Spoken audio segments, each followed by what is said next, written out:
Good morning, Morgan. And good morning to any of Morgan's friends that are joining us for today's video.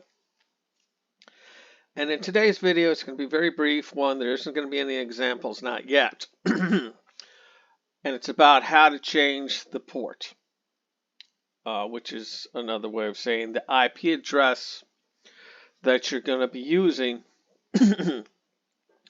for your website. Okay?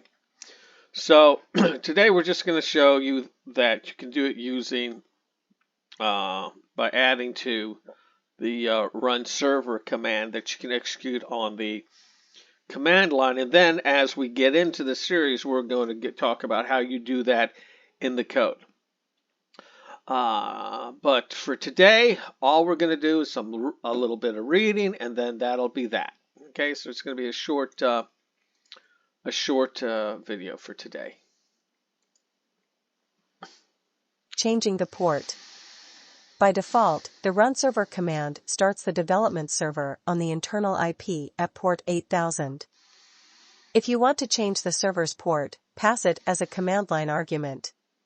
For instance, this command starts the server on port 8080. Okay, so all you do is you add the last little bit, the last 4 digits to the port. And then later on here, you add the other bits. Now, what each one of the, one of these 5 groups means, we'll talk about that later on when we talk a little bit more about IP addresses.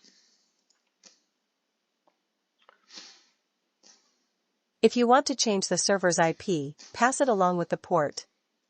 For example, to listen on all available public IPs, which is useful if you are running Vagrant or want to show off your work on other computers on the network, use. All right, so this, I guess, is the IP. So you learned something new. I thought the whole thing was the IP address, but apparently just this cluster 4 is the IP address, and then this is the port. And I really don't understand what the port means, but we'll figure that out together. Full docs for the development server can be found in the run server reference.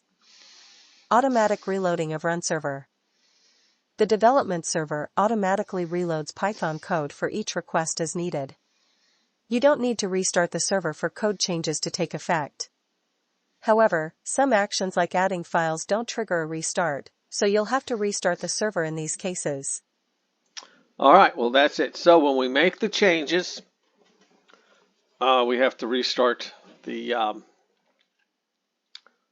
server to make them stick. All right. Like I said, it was going to be a short video. We're done for today, and we'll see you in the next video. All right? All right.